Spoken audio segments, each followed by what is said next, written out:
42 years after she was seen for the last time, a detective notices that someone was still using her social security number in Massachusetts.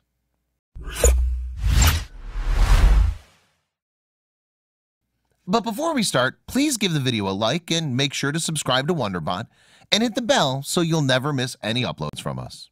When was the last time that everything in your life went as per the plan? Isn't it the most expected, still the least happening thing in every person's life? After knowing all this, also our human nature still makes us plan. This story goes to the extremes of things not working as per the plan and slipping out of one's hands. What took place affected two lives horribly, snatched two people from each other, ended story without getting the right closure, and broken vows. They saw each other in the first year of their college, a friendship that started with an exchange of books turned to college sweethearts in no time. College life was over and the guy asked her to marry him, and they'll move to a new city and start working. It all sounded perfect, and it was going to be perfect, but not for a long time. During the 1960s, a wedding took place. "I'll be with you in sickness and in health." One statement was common in both of their vows. The couple kissed and now they were married. The moment they talked about their togetherness, they meant it. A small yet beautiful wedding. Less yet close guests. Peaceful yet cheerful ceremony. As every other couple plans it to be. That's how their wedding took place. Perfectly. A couple that was embraced by everyone, thanks to their loving and pleasing nature. Everything in their life that they were living together was going as per the plan.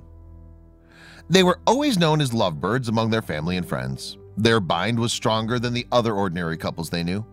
There was something about these two that kept all eyes on them. Being together seemed like their strength. Quite hard to believe that couples like this existed, right?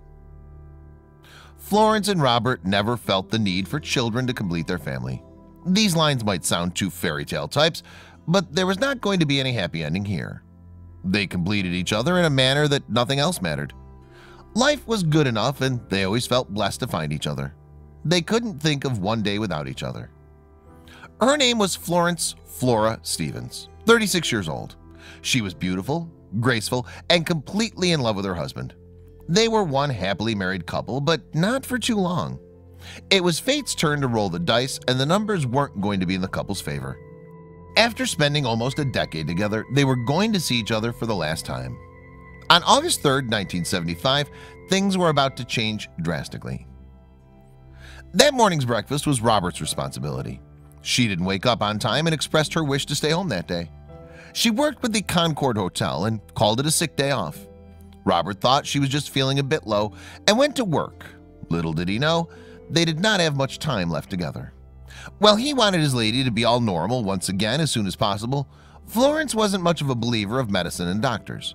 She insisted that she'll be fine soon and that she need not take to the doctor for every little thing, as it was just a waste of money. Assuming it to be a normal flu, they waited for a few days. Florence Stephen was sick from past few days, and it started worrying Robert. He started to think that it was something more than just a fever. Without delay, he made an appointment with a doctor in Monticello. She was getting thin and wasn't in a condition to visit the doctor all alone, so Robert decided to take that day off to take her to the doctor. Robert dropped her outside the doctor's clinic and was going to take about an hour or so. He was going to be back in some time as he wanted to finish some work nearby. The guy was going to spend the rest of his life regretting about leaving his wife behind that day. It was August 3rd, 1975. 2 hours later, when Robert reached the clinic, his wife wasn't waiting for him. He parked the car and walked to the clinic, only to know the worst. After confirming with the receptionist, he understood that his wife never made it to the appointment. She told him that she was supposed to wait 30 minutes, but when her number to meet the doctor was finally announced, she was nowhere to be found. The town was filled with people from nearby states that evening for the annual fest that was just a few blocks away from the clinic. He was hoping that Florence might have walked to see the carnival and lost track of time. So he decided to wait for her right in front of the clinic, but did she ever return? He waited for her outside the clinic to return for hours. It was past midnight, but she was nowhere to be found. And he rushed to the nearest police station just to file a missing report. When he returned home that night, it was already 3, and he was all alone. He loved her, and she disappeared like she was never there. Police had her photograph. Florence was still missing, and the home wasn't home anymore. He used to wait at the police station every day, but no news of his missing wife was there. His daily visits at the police station changed to weekly and later monthly. Soon, Florence became one of the other missing people whose names are somewhere in the huge file that nobody talks about. Cops were looking at one more possibility behind Florence going missing. They were assuming that what if Florence wasn't kidnapped and she left by her own will? After all, she was mature enough. She didn't even have any responsibilities or kids to worry for. The cops were trying to understand if the couple was happy together and if Florence had someone else in her life other than Robert. Where was Florence Stevens? She was the kind of woman who could only rest at her home, always in a hurry to reach home. Her small apartment was the world to her, and this thing stayed in his mind, and he knew his woman would not leave him like that. Somewhere he was right. Some missing cases attract a lot of media attention, but that happens for one when thousands of people's stories go unheard. Florence Stevens was one such case. But would that have made any difference or brought Florence home? Well, even when the case wasn't much in the limelight, Robert did all he could to bring her back. Robert kept on distributing her poster and conducting meetings with his church community just to raise awareness and see if he could find even the slightest of a clue about his wife's whereabouts. Sadly, nothing ever happened, and the question always pinched him like a needle. With Florence gone, he was left all alone in the city. This city reminded him of her, yet he couldn't leave it as he always had hopes for her return. Was she in pain or living a happy life? He didn't even know if she was alive or not. But what was going on in a different world was not in anyone's wildest of dreams. After years of searching, Robert, who was already suffering from depression, gave up and lived his life all alone.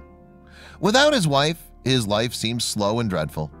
Some things meet a closure much after people related to it pass away. When for several years there was no clue of his wife, the police transferred the case to the Cold Case Specialist Department. On one hand, Florence's missing was just another case. Well, on the other hand, it was just another missing person on their list whose possibility to be found was almost null now. It was not until the next 4 decades when this cold case was reopened. Flora, who disappeared mysteriously, suddenly came to the cops' attention. It was not even that they willingly reopened this case. It all happened in a surprising manner. In 2017, Jan Solomon, a senior investigator, New York State Police, got some research was done that brought to him this cold case. He knew nothing about Flora's disappearance, but discovered a woman's dead body. So it was his responsibility to know the true identity of the body. For that purpose, he made a call. Jan called the sheriff's office in Sullivan County as he desperately wanted a professional detective's help. After all, this body belonged to one of the 70,000 women who go missing in the U.S. every year. They discovered this body buried close to the Catskills. After knowing the numbers, it looked like a next to impossible task to identify this woman, but they came up with an amazing idea. Jan started going through all the active missing women cases till January 2016. All in all, they had to go through more than 21,894 case files. They started to check for any similarities between these cases and the woman's body they found. With this, they ended up getting more than thousands of similar kinds of cases. But one woman's case was different than the rest. It was a long shot, but Solomon headed to Sullivan County and began his research. He decided to simplify the investigation a little and went on to do local searches that could pinpoint the identity of the woman. With his various skills, he knew the woman they'd found must have been from the area and began one by one searching for answers. Sullivan County's search paused on one open case that was strangely matching with the description. So Jan asked the officers to look for this woman's case file. They never thought of it to be such an old case, but there was a file of a 1975 missing woman's case. There was no information about the case in the file, just the report that was filed on the date this woman went missing. Jan handed over the case inquiry to the detectives in Sullivan County. Detective Rich Morgan. Rich's main role was to try to combine all the clues together. What was the connection between these two women? How is it they were even relating a recently found body with a woman who went missing in 1975? Well, there was one main reason that the detectives were connecting these two women. While going through the old case file, the cops noticed that this woman too worked in the Catskill Mountains and that her working ID was found. And this woman was never found, and her name was Flora Stevens. This wasn't all they discovered. Detective Morgan was finally able to connect both cases together. He started searching for more information about Flora Stevens. While researching, he got to know that her husband searched for missing Flora for years, but sadly couldn't take the search operation any further due to the next mishappening. Detective Morgan also discovered the sad truth that Robert died 10 years after she went missing, and since then, nobody even looked into her case. As long as Robert lived, he looked for her, but his life ended before his search for his wife ended. Detective Morgan was facing a big-time challenge, as there was no living relative that he could figure out for Flora Stevens.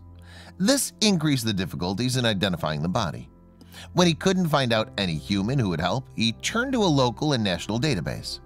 That's when he identifies the most significant information. To everyone's surprise, Flora's social security number was still in use, and someone used it on a regular basis in Massachusetts. This gave an idea to the detective that he was about to find out something that had been hidden for decades now. But what exactly was it? Detective Morgan successfully tracked the number and found out the current location from where the social security number was being used. He assumed that it was surely someone who stole Flora's social security number and was using it fearlessly. When he inquired more, this person's last name was Harris, who lived in the same place since 2001. Detective Morgan went to the facility with other detectives and could have never guessed what they were about to discover. Same first name, different last name, but same birth date and social security, recalled Detective Morgan. It was seeming to be an identity theft case for sure, but sometimes things aren't what they look like from the outside. Luckily, the police took Flora Stevens' photograph, which was on the work ID that the cops found with them, as they would have helped them in questioning the woman they were going to meet at the facility. After they introduced themselves to Flora and she greeted them, before the detectives could have said anything at all, Flora took the photo out of their hands and pointed at the picture. She said, "That's me," or "me." She responded with just one word, "me," recalled Detective Morgan. All the detectives were taken over by disbelief. Just to be sure, the cop showed her husband's photo, to which she replied as Robert. Why was she living there? And how was no one ever able to find her? Well, everyone had the same questions. Flora didn't have the answers for any of those. We really don't know the circumstances of why or how she disappeared, told Detective Morgan. That's when a caretaker of the facility told the cops about her condition. They were informed that she suffered from dementia and she hardly remembers anything from her past. Yes, they got a bit of the information, but not everything. The caregivers told the cops her favorite phrase, "None of your business." According to one of the caretakers, Flora had a bad marriage and her husband was abusive. But the way she looked at Robert's picture, it never looks like there was anything other than love among them.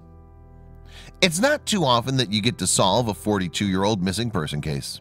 A statement was made by Sheriff Mike Schiff. Neither they will never know what actually happened, nor those lost years will ever come back. Yet it was proved that Flora Harris was Flora Stevens.